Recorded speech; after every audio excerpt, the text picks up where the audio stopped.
नमस्कार दोस्तों, गणित की कक्षा में आप सभी का बहुत बहुत स्वागत है और मैं हूं आपका आचार्य जी। आज की कक्षा में हम गुणा करने की कुछ सरल विधियां सीखेंगे।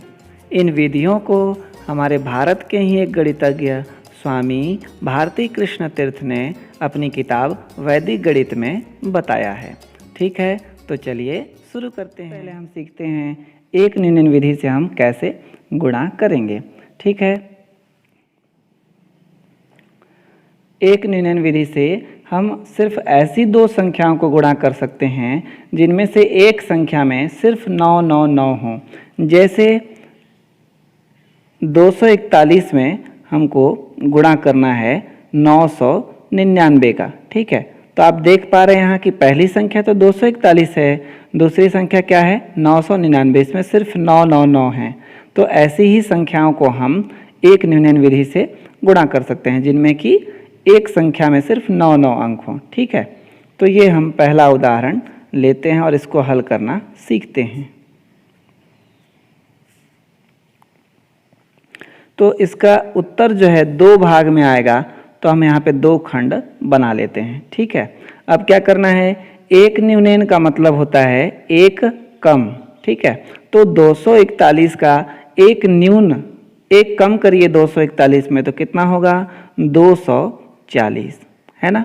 तो ये हो गया, एक खंड का उत्तर हमारा आ गया। अब इस खंड में हमारा क्या होगा, ये जो संख्या आई है 240, इसी को हमको इसमें से दूसरी संख्या में से घटाना है। ठीक है, तो 9 में से घटाएंगे हम 0 को तो बचेगा 9, फिर इस 9 में से हम घटाएंगे 4 को तो बचेगा 5, फिर इस 9 में से घटाएंगे 2 को तो बचेगा 7। ठीक है, तो हमारा काम जो है पूरा हो चुका है।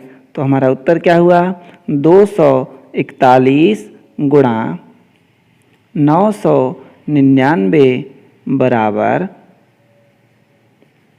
2,40,759। यही हमारा उत्तर है। देखिए कितना आसान है ना।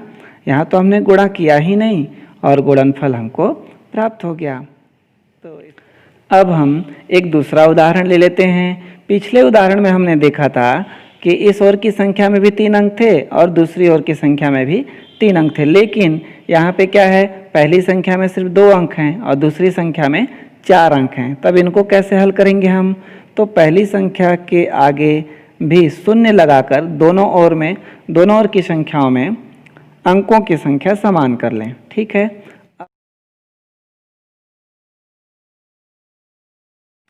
तो यहाँ पे हमारा 56 है, 56 का एक न्यूनन हम लेंगे तो क्या हो जाएगा 55। ठीक है, तो हमारे पास हो गया 55 और ये जो संख्या आई है इसको हमको इधर 9 वाली संख्या से घटाना है। ठीक है, तो 9 में से 5 घटा तो बचा 4, 9 में से 5 घटा तो बचा 4, 9 में से 0 घटा तो बचा 9 और 9 में से 0 घटा तो बचा 9।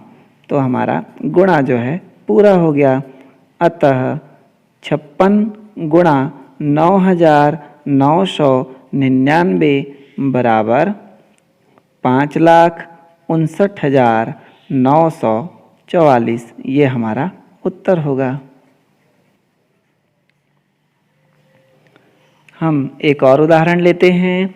इसमें आप देख पा रहे हैं कि पहली संख्या में 4 अंक हैं और दूसरी संख्या में सिर्फ 2 ही अंक हैं। तब इसको कैसे हल करेंगे, तो चलिए इसको बनाते हैं। ठीक है, इधर वाली संख्या का एक न्यूनन हम उतार लेते हैं तो हो जाएगा 5,697। ठीक है, अब दूसरी ओर क्या करें, तो दूसरी ओर के अंकों को नीचे उतार लीजिए। ठीक है, जब इधर के अंकों की संख्या जो है ज़्यादा होगी, इधर के अंकों की संख्या कम होगी, तब हमको इस प्रकार से हल करना है। इस ओर का एक न्यूनन उतार लिए और दूसरी ओर के पूरे 9 नीचे उतार लिए। अब इधर जो एक न्यूनन वाली संख्या आई है उसी को नीचे उतारते चलें। तो 7 को हमने यहाँ उतारा, फिर ये 9 को यहाँ उतारा, फिर 6 को इसके नीचे और 5 को इसके नीचे। ठीक है, अब जो है ऊपर वाली संख्या में से नीचे वाली संख्या को घटा लीजिए तो क्या बचेगा, 9 में से 7 गया 2, 9 में से 9 गया 0, 7 में से 6 गया 1, 9 में से 5 गया 4 और 6 और ये रहा 5। तो यही हमारा उत्तर है। ठीक है, जब 9 वाली संख्या में अंकों की संख्या कम होगी तब हमको इस तरह से हल करना है। इधर पहली संख्या का एक न्यूनयन उतार लेना है और दूसरी ओर जितने 9 हैं उनको उतार लेना है।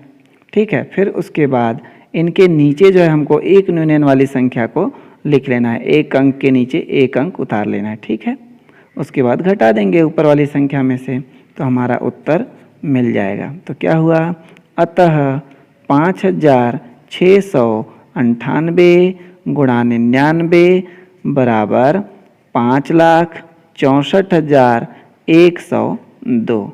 यही हमारा उत्तर है। अब हम एक और विधि सीखते हैं जिसका नाम है ऊर्ध्व तिर्यक विधि। ऊर्ध्व यानी होता है ऊपर की ओर और तिर्यक यानी होता है तिरछा। तो चलिए हम एक उदाहरण लेते हैं और ऊर्ध्व तिर्यक विधि से गुणा करना सीखते हैं। तो हम एक उदाहरण ले लेते हैं। ठीक है, उदाहरण 1, मान लीजिए कि हमको गुणा करना है 54 में 35 का। ठीक है, 54 में 35 का गुणा करना है, तो इसको हम इस तरह से लिखेंगे, 54 को ऊपर, फिर ये गुणा का चिन्ह और ये नीचे में 35। ठीक है, इनको गुणा करना है ऊर्ध्व तिर्यक विधि से। ठीक है, तो इसमें 3 खंड में उत्तर हमको प्राप्त होंगे। ठीक है, 2 अंकों की संख्या है तो 3 खंड में हमको उत्तर प्राप्त होगा। तो सबसे पहले हमको इकाई के अंकों को आपस में गुणा करना है। ठीक है, 5 को गुणा करना है 4 से, ऊर्ध्व गुणा। ठीक है ना, नीचे से ऊपर की ओर। तो 5 चौको 20 आया अपने पास, तो 20 का शून्य हम पहले खंड में लिखेंगे और ये 2 जो है अगले खंड में हासिल, यहाँ पे छोटा सा उतार लेते हैं। उसके बाद दोनों अंकों को लेते हैं हम, ऊपर के दोनों अंक 5 और 4, नीचे के दोनों अंक 3 और 5। इनको हमको गुणा करना है तिर्यक। ठीक है ना, हमारी विधि का क्या नाम है, ऊर्ध्व तिर्यक। तो ये देखिए ऊर्ध्व गुणा और ये तिर्यक यानी तिरछा गुणा। तो 5 का गुणा 5 से करेंगे तो 5 पचे 25 और 3 का गुणा 4 में करेंगे तो 3 चौको 12। इन दोनों को हमको क्या करना है, दोनों ओर के गुणनफल को जोड़ना है। तो कितना हो जाएगा, 37। 37 और हासिल के 2 जोड़ेंगे तो हो जाएगा 39। ठीक है ना, तो 39 का 9 को हमको इस खंड में लिखना है और 3 को अगले खंड में हासिल। ठीक है, अब दाहिनी वाली संख्या को हमको ले लेना है। ठीक है ना, ऊपर का अंक है 5, नीचे का अंक है 3। इनको गुणा करना है हमको ऊर्ध्व गुणा, नीचे वाले को ऊपर वाले से। तो 3 पचे 15, 15 और हासिल के 3 कितना हो गए, 18। तो अब तो गुणा करने के लिए कुछ भी नहीं बचा, तो क्या करना है, पूरा 18 लिख लेना है। तो ये हमारा गुणा जो है पूरा हो गया। तो हम लिखेंगे अतः 54 गुणा 35 बराबर 1890। है ना आसान। अब हम 3 अंकों की संख्या को गुणा करना सीखते हैं। ठीक है, तो इसके लिए एक दूसरा उदाहरण ले लेते हैं। ठीक है, चलिए इनको गुणा करें। तो पहली संख्या को ऊपर लिख लेना है, ये हो गया, और दूसरी संख्या को नीचे। अब हमको क्या करना है, ये 3 अंकों की संख्या में 5 खंड में उत्तर हमको मिलेंगे। तो 5 खंड हम बना लेते हैं। ठीक है, ये हो गया पहला, दूसरा, तीसरा, चौथा और 5वां। तो हमको क्या करना है, सबसे पहले इधर किनारे वाले 1 अंकों को आपस में ऊर्ध्व गुणा करना है। ठीक है, 1 को हम गुणा करेंगे 3 से, तो 3 एकम 3, यही हमारा पहले खंड का उत्तर। उसके बाद इकाई की ओर से 2 अंकों को हमको लेना है। ठीक है ना, कौन कौन से, 2 और 3 ऊपर से और नीचे 2 और 1। इनको हमको गुणा करना है तिर्यक। तो गुणा करिए, 2 एकम 2 और 3 दूना 6, दोनों को जोड़ देना है। तो 2 और 6 हो गया 8। तो दूसरे खंड का उत्तर हुआ 8। अब तीनों अंकों को हमको लेना है, ऊपर वाले तीनों अंक 1 2 3 और नीचे वाले तीनों अंक 3 2 1। ठीक है, बीच वाले को ऊर्ध्व गुणा, किनारे वालों को तिरछा गुणा, तिर्यक गुणा। ठीक है, तो देखिए कीजिए, पहले ऊर्ध्व वाले को कर लेते हैं ना। 2 दूना 4, फिर 1 एकम 1, फिर 3 तिया 9, इन सभी को जोड़ देना है। तो 4 और 1 5, 5 और 9 14। तो 14 का हमको लिखना है यहाँ पे 4 और हासिल को 1 आगे लिख देना है, ठीक है। अगले खंड में अब 3 अंक हम ले चुके हैं। अब इधर से किनारे की ओर से 2 अंक लीजिए, ठीक है। तो ऊपर में है 1 और 2 और नीचे में है 3 और 2। इनको हमको तिर्यक गुणा करना है, तो करेंगे 2 एकम 2, 3 दूना 6, तो 6 और 2 8 हो गया। 8 और 1 हासिल का 1 जोड़ते हैं तो हो जाएगा 9, ठीक है।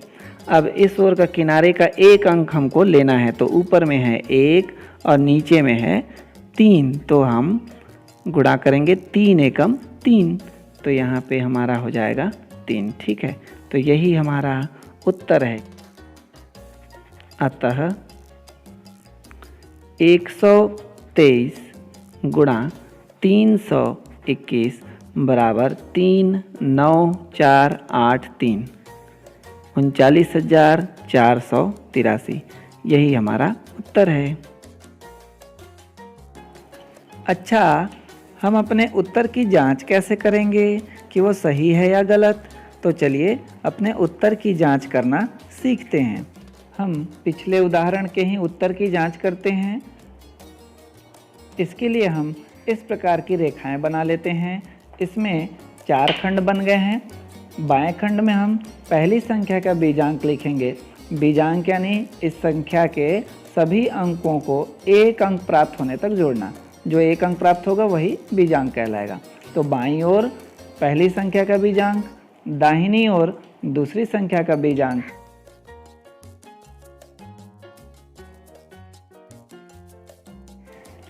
फिर दोनों बीजांकों को हम ऊपर वाले खंड में गुणा करेंगे, उनके गुणनफल का बीजांक निकालेंगे। सबसे नीचे वाले खंड में हम उत्तर जो प्राप्त हुआ है उसका बीजांक निकालेंगे। तो हमको देखना है ऊपर वाले खंड में और नीचे वाले खंड में बीजांक जो है समान आना चाहिए।